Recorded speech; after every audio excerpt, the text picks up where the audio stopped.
Hi everyone, I'm Dr. Andrea Brunell. I'm going to be your instructor for EDU250 Introduction to Special Education. Thank you very much for joining the class, and I really hope we get to know each other a lot better over the course of the next 6 weeks.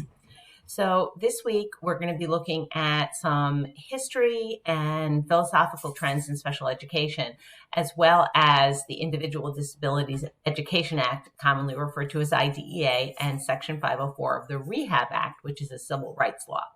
We're also going to be looking at things like individual education programs, IEPs, and individual family service plans, IFSPs.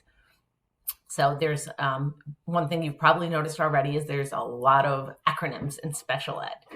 So our book for this course is Special Education in Contemporary Society. You should have a copy of this book. Hopefully you do, because there are required readings each week. Let me put that guy away.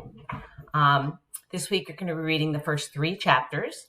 And then there are several brief videos to watch. And that is typically how this course is set up, is every week there will be some readings and every week there will be some usually very brief videos to watch.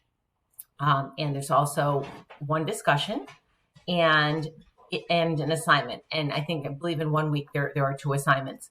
As a part of this course, there's also 2 untimed quizzes that you'll be taking later in the class. That as long as you've been doing the work right up all along, you really shouldn't have a whole lot of issues with the quizzes and the exam. They're both open book and untimed, so you can look for the information. So this week's discussion is we're going to be looking at something called disproportionate identification. So I'm not going to talk a lot about it because that's what you're going to be talking about with me in our discussion this week.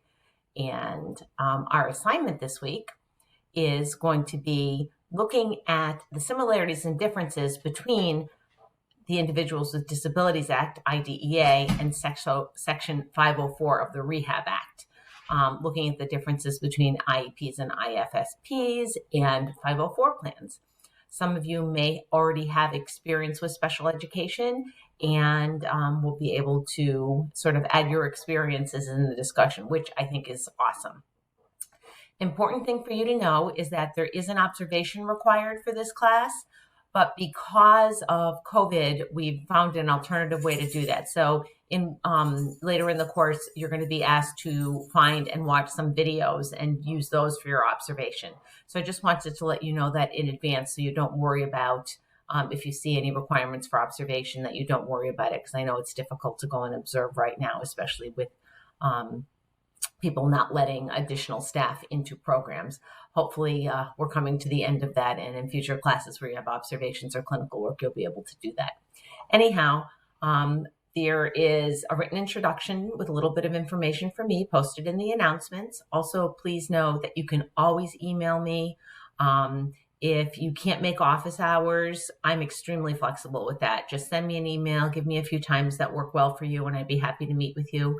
Also, from time to time during the class, I will offer some synchronous meetings for those of you who want to attend, things like going over an exam, or if I find that there's a particular concept that everybody needs a little bit more explanation, I will frequently or quite often schedule a time where anybody who wants to come online with me, usually in the early evening, is able to and can ask additional questions. If you ever think that there is a topic that would be helpful to do as a small group with the class, let me know and I'd be happy to arrange something. Otherwise, it's so nice to meet all of you. In your first discussion this week, make sure you introduce yourself. And I look forward to getting to know all of you better over the course of the next 6 weeks. Have a great day.